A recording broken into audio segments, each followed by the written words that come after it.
더 중요한 거는 뭐 네. 교수님께서는 왜 지난주 콜럼버스와 좀 맥을 같이 하는 부분이 있긴 한데 콜럼버스에 이어 오늘은 왜 우리한테 롤란도 페 감독의 미션을 소개하셨을까요? 송기영의 오프닝 크레딧입니다.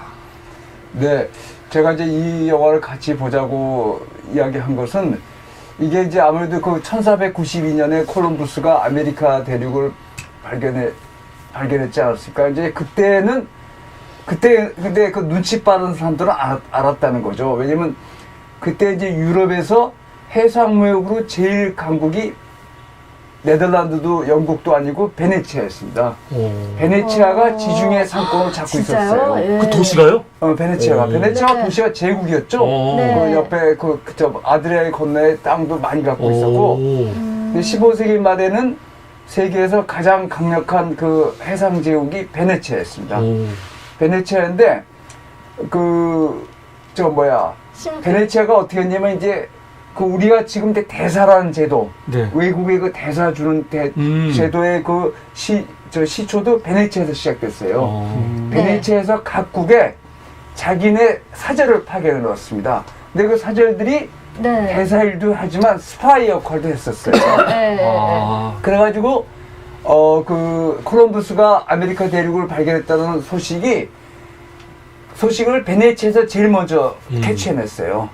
그래가지고 이제 베네치아의 일부 그 상인들은 알았다는 거죠. 네. 왜냐면 자기들이 지중해 쪽 무역을 잡고 있었는데 그러니까 서쪽으로 바다 쪽은 그 아주 원거리의 항해니까 그걸 생각하지 못했었는데 이제 그 새로운 시대가 열렸다. 그래서 이제 야 우리 앞으로 어떡하지? 뭐 먹고 살지? 이런 이야기를 했다는 거예요. 벌써 그 눈치 빠른 사람들은. 그래서 이제 그 대서양 소위 우리가 알고 있는 대서양 무역길이 열렸죠. 그때는 사실 포르투갈하고 스페인하고 경쟁인데 포르투갈은 주로 아프리카 남단을 돌아서 인도로 가는 향신료 때문에 네. 그 항로 개발에 포르투갈이 먼저 앞서 나갔어요. 그러니까 주력하고 있었구나. 네, 네. 콜럼버스가 이제 스페인 궁정을 찾아가서 나는 서쪽 큰 바다로 나가겠다 이렇게 해서 이게 성공한 겁니다. 그래서 하여튼 우여곡절을 겪었는데 처음에는 아메리카를 발견한 다음에 거기서 큰 성공을 하지 못했어요.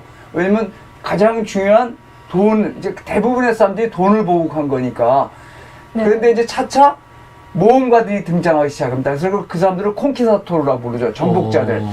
그들이 이제 멕시코를 거쳐서 남미로 들어가게 돼요. 네.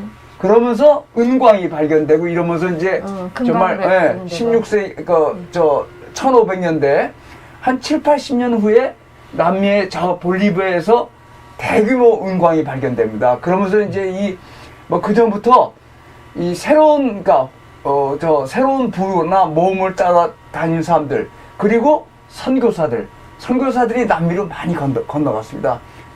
전도를 위해서. 네. 콜럼버스 자신도 그 말을 했어요. 자기가 나중에 회고록 같은 거를 자기 아들한테 하면서 내가 그 서쪽 바다로 나간 큰 이유 중에 하나가 기독교를 전도하기 위해서다. 그 이야기를 주로 썼습니다. 네. 그런데 이제 그런 그 선교사 교단 중에 가장 열심히 했다 그럴까? 하여튼 좋은 의미에서 나쁜 의미 그 중에 하나가 예수의 교단입니다. 맞습니다. 예수의 선교회가 16세기에 반종교의 계획이 일어났는데 그것에 대항해서 카톨릭을 지키기 위해서 만들어진 선교회예요.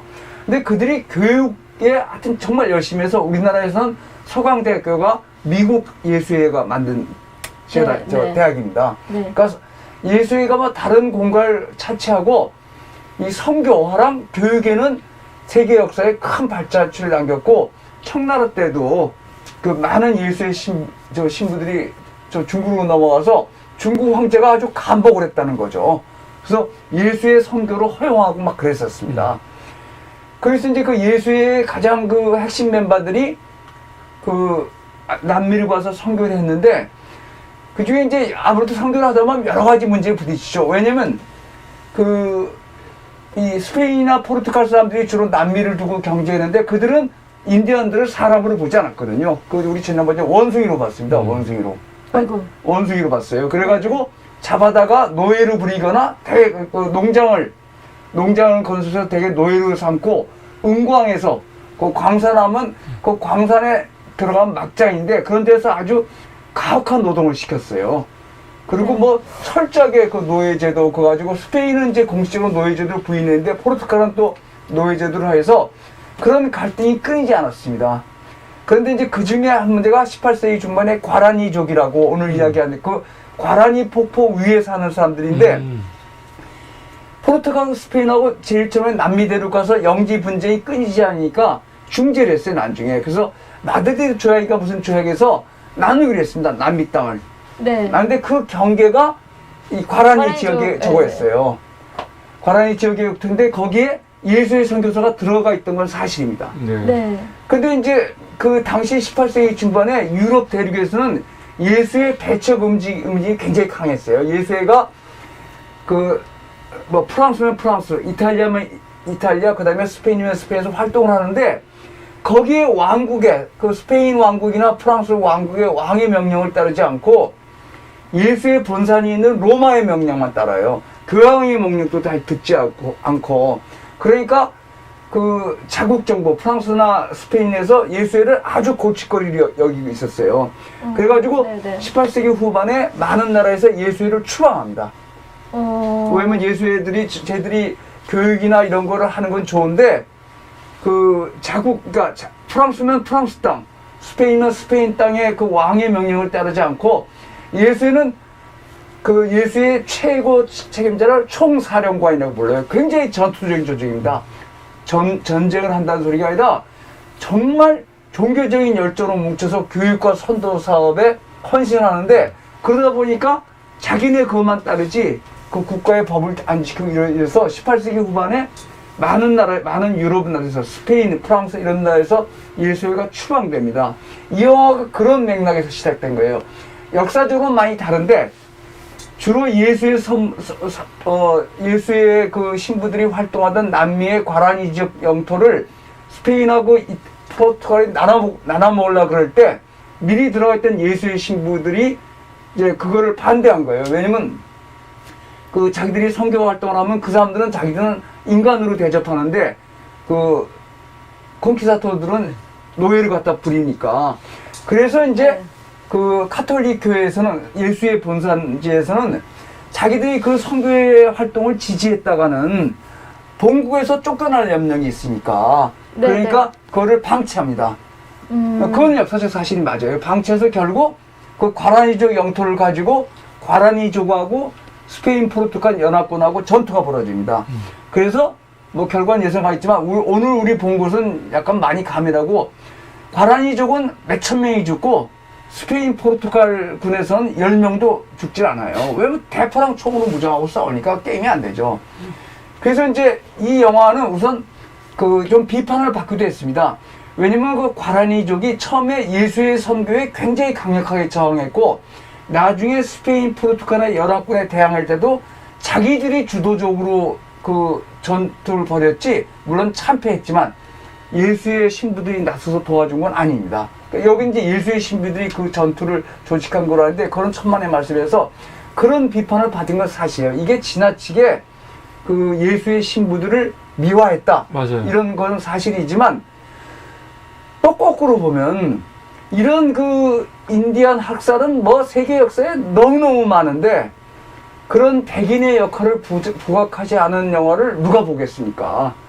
그러니까 그런 그 제작상의 편의를 위해서는 이걸 어느 정도 역사를 왜곡하지 않을 수가 없습니다. 그래서 전체적인 맥락은 대충 맞습니다. 그 과라니 폭포란 굉장히 그 풍광이 좋은 폭포 위에는 과라니족의 영토였는데 그 영토를 가지고 스페인하고 포르투갈하고 분쟁이 붙었는데 그 영토에 미리 들어가 있던 예수의 신부들이 그 묘한 입장에 처했어요.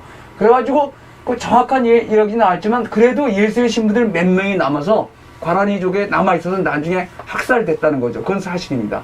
그래서 어느 정도의 역사에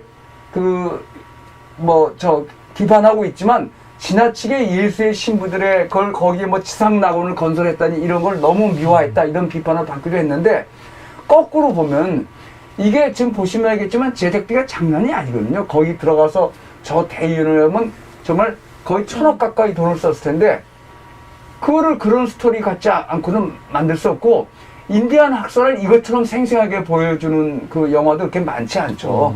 그래서 이제 1492년에 콜럼버스의 아메리카 대륙 발견이 정말 세계사를 바꾼 터너 손가락 안에 드는 전환점이었는데, 그것으로 인해서 남미 대륙에 있는 토착민들의 삶이 개선되었는가 악화되었는가, 그거를 상당히 본격적으로 다룬 영화죠. 정말 그죠? 그러니까 그 사람들이 거기에 문명의 혜택을 받지 못하고 사는 대신에 그 유럽인들이 오지 않았으면 그들은 훨씬 더 평화스러운 삶을 누렸겠죠. 네?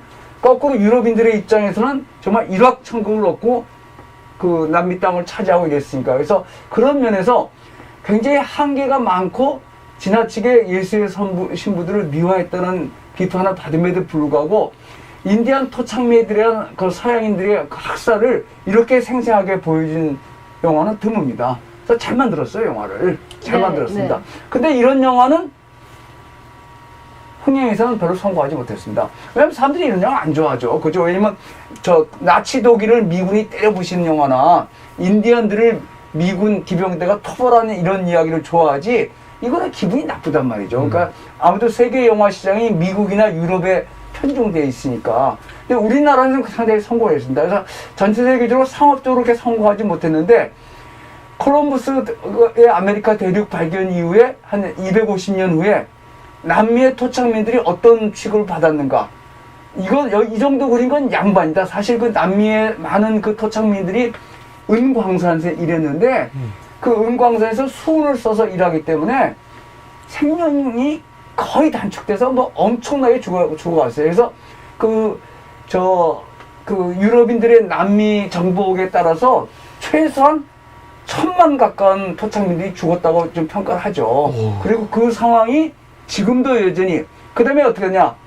남미의 뭐 몇몇 나라를 빼놓고는 아르헨티나, 브라질이나 대개 유럽 이민자들이 가서 정권을 장악하고 있거든요. 그 독재도 오래 했고, 특히 아르헨티나 같은 데는 나치들이 엄청 넘어갔습니다. 나치들이 그 남미로 많이 독재됐어요.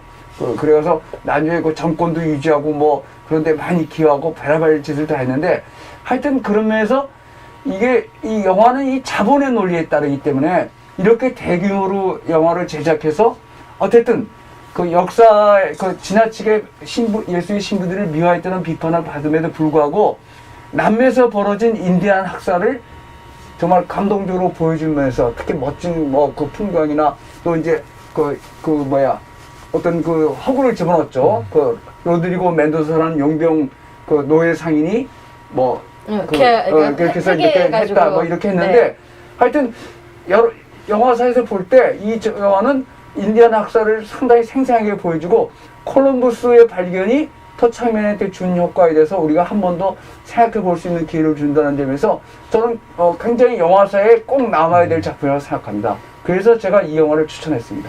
네, 감사합니다. 성경